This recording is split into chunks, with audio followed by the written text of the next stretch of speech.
Bonjour à tous, dans cette vidéo je vais vous raconter un cas clinique aigu du remède Apis mellifica.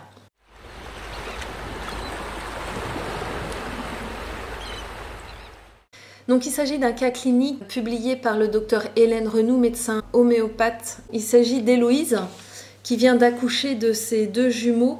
Je la vois le 18 février en fin de garde. La patiente explique au docteur Renoux que jusque-là tout allait bien, mais la veille, elle s'est réveillée avec les seins très durs, très douloureux. Donc les bébés ont 4 jours et la maman n'allait pas. Elle explique que l'engorgement a été brutal et depuis elle a très mal malgré les anti-inflammatoires qui ont été prescrits. Elle dit « Mes seins sont extrêmement douloureux avec des zones dures. Tant que je ne les touche pas, ça va, mais c'est hyper douloureux au toucher. » Effectivement, à l'examen, la patiente a les seins très enflammés, tendus, pas très chauds et pas très rouges non plus, et elle n'a pas de fièvre. Le docteur Hélène Renoux dit « Qu'est-ce qui vous soulage ?» Alors le froid, c'est-à-dire appliquer des gants de toilette d'eau froide ou de mettre de l'eau froide, ça soulage. Décrivez-moi vos douleurs. Eh bien, ça fait comme des piqûres dans les seins. Est-ce que, quand vous vous déplacez, quand vous marchez, la douleur est augmentée ou améliorée? Elle dit non, quand je marche, ça va, j'ai pas mal, toujours pourvu qu'on ne touche pas. Je n'ai donc pas de fièvre et je n'ai pas soif. Voilà, l'examen clinique s'arrête là. Il s'agit donc d'un cas clinique qu'on appelle aigu, c'est-à-dire que ce sont des symptômes qui surviennent dans le contexte actuel. On ne va pas chercher le remède de fond de la personne. C'est parce qu'elle vient d'accoucher et qu'elle n'allait pas ses enfants certainement qu'elle a ces symptômes-là.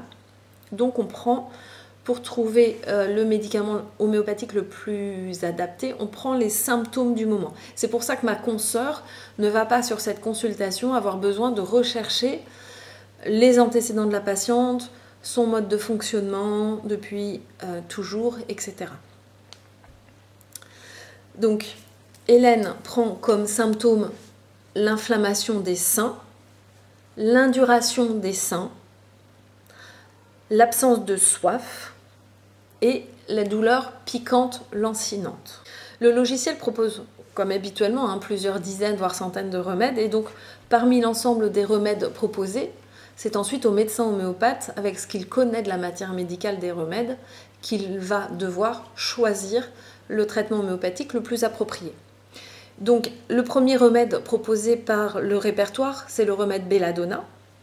Mais dans Belladonna, on aurait un tableau beaucoup plus intense, sans doute une fièvre très élevée, des seins très rouges, une sensation plutôt brûlante avec peut-être des pulsations, c'est plutôt ces symptômes-là qu'on va retrouver dans le remède Belladonna. Donc ce n'est pas le remède qu'elle choisit. Ensuite, le logiciel propose le remède Bryonia.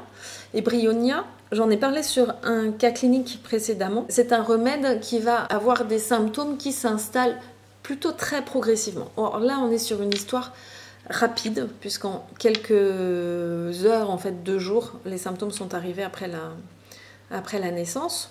Et chez Bryonia, on aurait une patiente qui maintiendrait très fort ses seins quand elle marche ou quand elle bouge.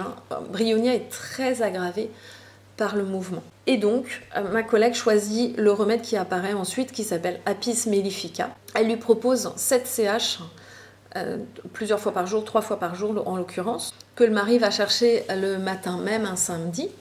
Le lundi matin, la patiente appelle ma collègue pour lui dire « c'est un petit miracle votre truc, je n'ai plus mal, tout est dégonflé, mes seins sont souples, c'est super, la situation s'est améliorée très vite ».